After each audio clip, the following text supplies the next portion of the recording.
Most people think of cruise ships as a fun, enjoyable experience. They look forward to it all year. My experience, on the other hand, was somewhat different. I took a job on a cruise ship. What a dream job, right? Little did I know I would board the ship, but never be seen again. This is my story.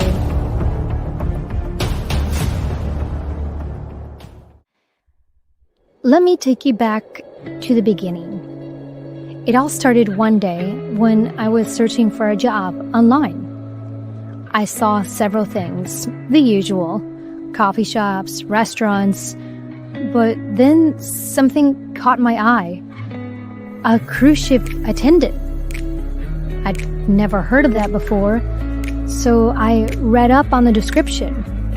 You basically attend to the guest while they board and during their stay on each cruise. First thing I thought, wow, I get paid to be on a cruise? Open water, dolphins, sunsets, sign me up. I sent in my resume and waited for a response. And to my surprise, I got one. After a video and in-person interview, I was hired. I was so excited. I ran downstairs and told my mom. I could tell she was worried a bit, but excited for this next chapter in my life.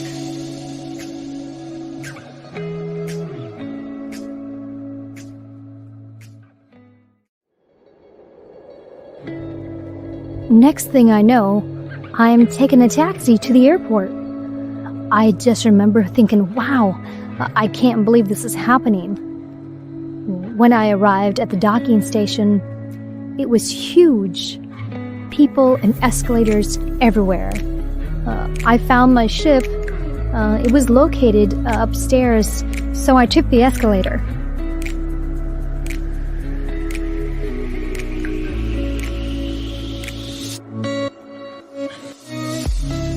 When I finally reached the dock, which felt like forever, it was amazing. The sun, the sounds of waves, other boats nearby, and the wind blowing through my hair. Then I went into the ship. I remember the long hallways. When I finally reached my cabin, it was small but cute. We had dorm-style rooms. I had a roomie, but I hadn't met her yet. The next morning was day one. I woke up and did some light cleaning around the ship. Then we had a new employee meeting. We discussed where we would be and stuff. Everyone seemed cool. Then we disembarked. We were leaving the land and headed out to sea.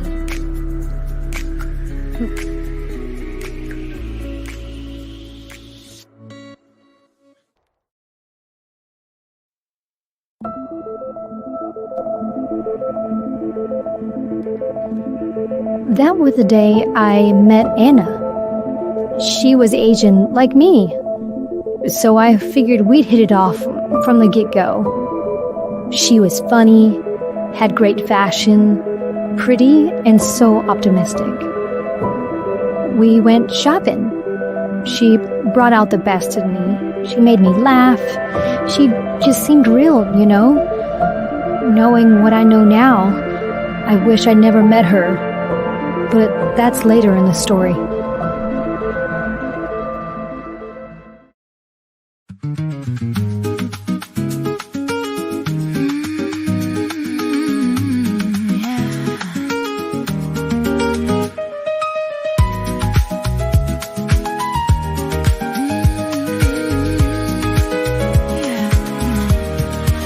There's only two types of people in the world.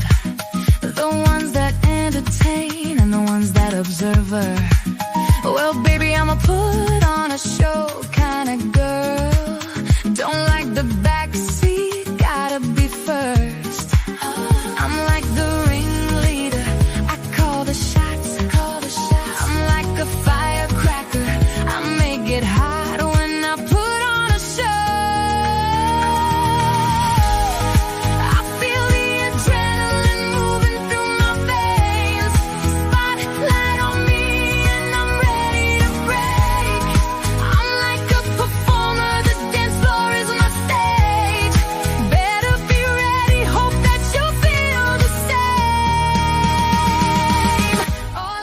was wild and crazy. There were lights and music and dancing.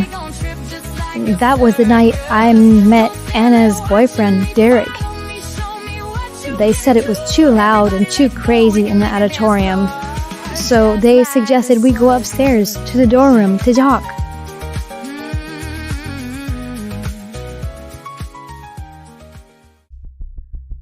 When we got back to the room, Derek was instantly chatty, flirted a lot with Anna, but I had a weird feeling that I was getting flirted with too.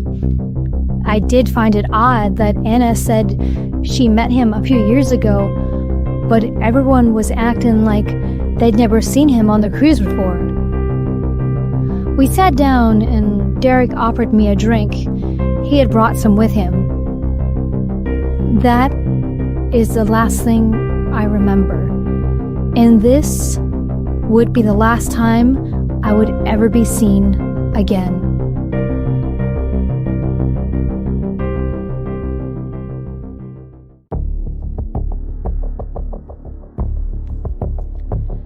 The next day, my roommate woke up and didn't see me. She assumed I got up early and went out by the dock.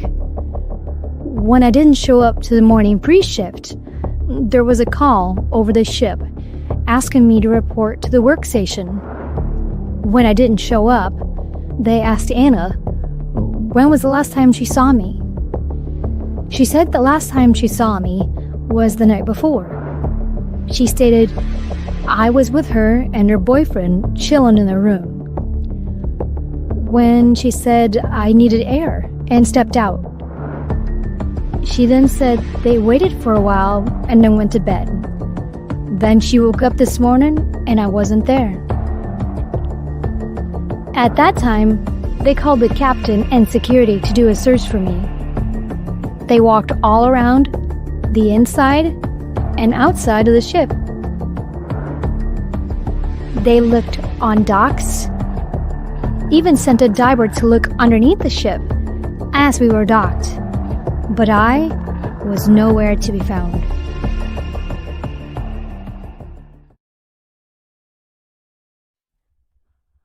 By that time, it was time to unload the passengers. They just opened a door and let everyone go.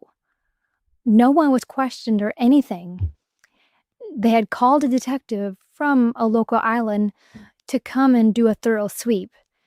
He walked the same hallways as everybody else. And after only about 3 hours, he finished. And it was time to let the guests back on the ship. Then the phone call any parent fears came. A call to tell them their child is missing. My parents flew out as soon as they could, but the ship had already sailed out with a whole new crew. They were surprised to find out they only spent 3 hours on the ship looking for me this big. Something felt off, though my mom felt like there was something they weren't telling her. After 3 days with the local police, they finally heard back from the captain and security. They said it was most likely I had either jumped or was swept overboard by a big wave. They said they found my sandal on the pit floor of the dock. My mom knew I wouldn't do that. So after a month of no answers, my mom hired a private investigator. He booked the same cruise I worked on and the same stops. He tried speaking to the staff to see what he could get out of them.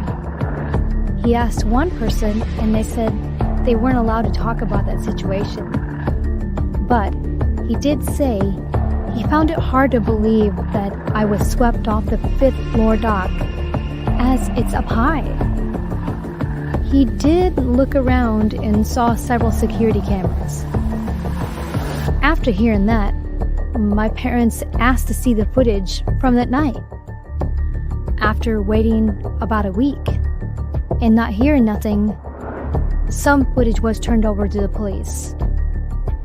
It wasn't very much, and it had been edited, One camera saw me outside of the ship, talking to somebody on the phone, but I was wearing men's clothing.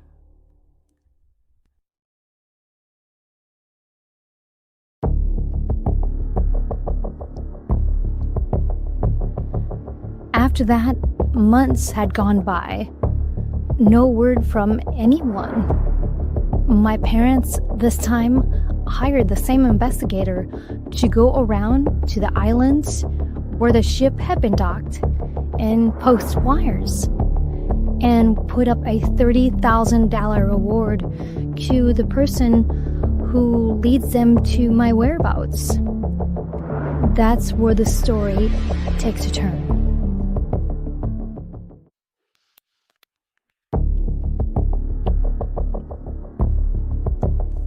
Calls started coming in that people had seen me in the prior months along the cities and beaches. One person said they saw me. I looked lost and disassociated. They thought I was just under some influence until they saw I was missing. Then another person said they talked to me on the beach. I said I was being held against my will, and they stepped away just to call the police, and by the time they came back, I was gone. Now investigators had a new hole to go down. Was I somehow drugged and secretly carried off the ship to be trafficked by somebody or a group of people?